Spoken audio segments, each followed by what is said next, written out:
Ayat jadi tantangan, miras sebagai imbalan. Kontroversi challenge hafalan surah Ad-Duha dengan imbalan minuman beralkohol memunculkan pertanyaan tentang batas etika pemasaran.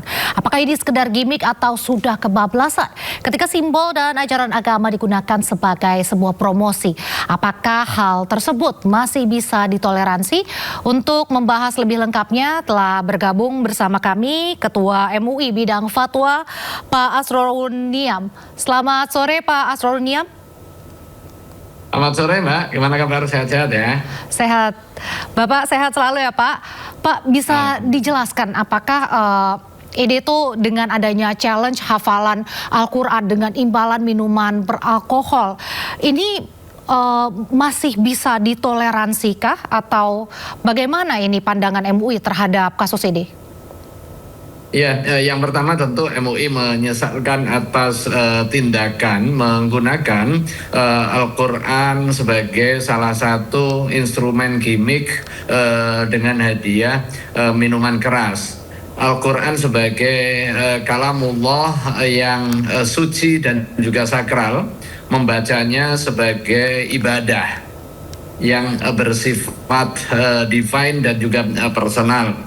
Nah, sementara minuman keras itu adalah sesuatu yang dilarang secara terang-terangan di dalam Al-Quran yang menjadi tuntunan keagamaan ya.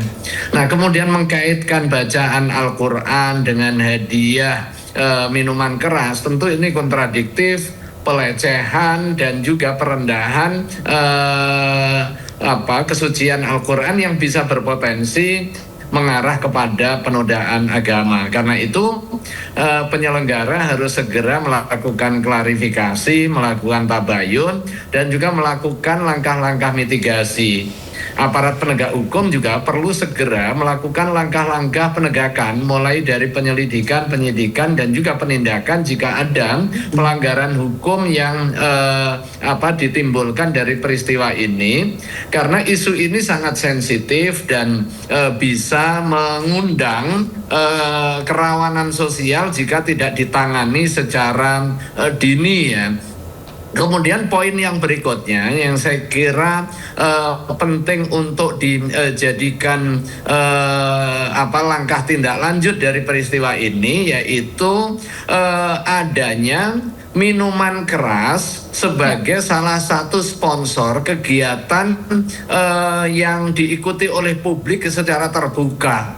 Tentu ini bertentangan dengan akal sehat, melanggar aturan agama, dan juga bertentangan secara hukum, karena kita memiliki aturan pelarangan peredaran minuman keras di ruang publik.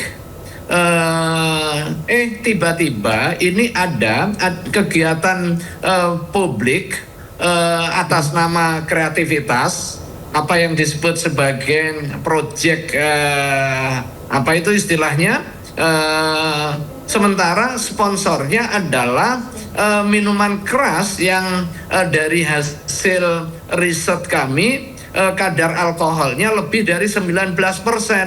Tentu ini bermasalah secara hukum, karena itu perlu ada langkah-langkah cepat untuk penanganan. Jangan sampai ada permisivitas mengenai peredaran miras di tengah masyarakat. Jangan sampai keabaian ini kemudian merusak sendi-sendi kehidupan bermasyarakat dan bernegara kita yang sudah kita jaga bersama-sama ini. Ya, Pak Asrorun, ini sebenarnya kalau dalam aturan mungkin seperti fatwa MUI sendiri, adakah batasan atau ketentuan terkait dengan aktivitas promosi gitu? Oh ya, kan sudah jelas ya, kegiatan yang baik harus dilakukan dengan cara-cara yang baik. Seperti tadi, promosi kegiatan untuk melariskan kegiatannya. Kalau kegiatannya itu positif, promosinya secara buruk, maka dia terlarang. Nah, sebaliknya kegiatannya buruk, promosinya baik pun itu justru akan melahirkan daya tarik terhadap sesuatu yang salah, dan ini juga tidak dibenarkan.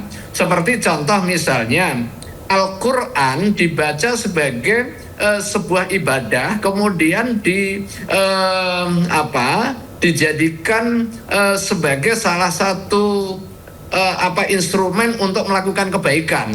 Dia diberikan hadiah jika khatam 30 juz misalnya, itu bagus, tetapi caranya juga harus bagus. Kalau hadiahnya minuman keras, ya tentu ini sesuatu yang baik dibingkai dengan cara yang tidak baik, maka hasilnya juga tidak baik.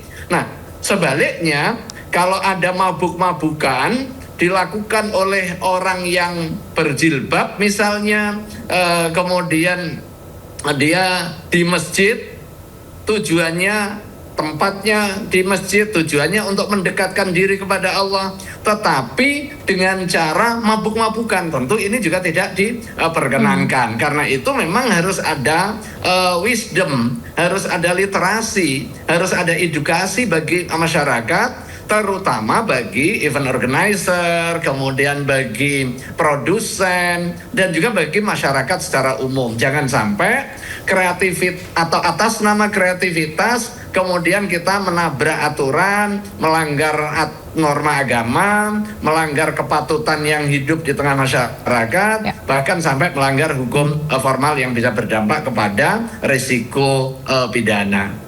Ya, berarti yang jadi masalah adalah imbalan minuman keras tersebut. Tapi kalau misalnya imbalannya bukan menyangkut minuman keras atau yang haram dalam agama Islam, apakah hal tersebut masih diperbolehkan? Begitu di promosi di sebuah tenda di acara musik, apakah masih bisa ditoleransi atau bagaimana ini hukumnya?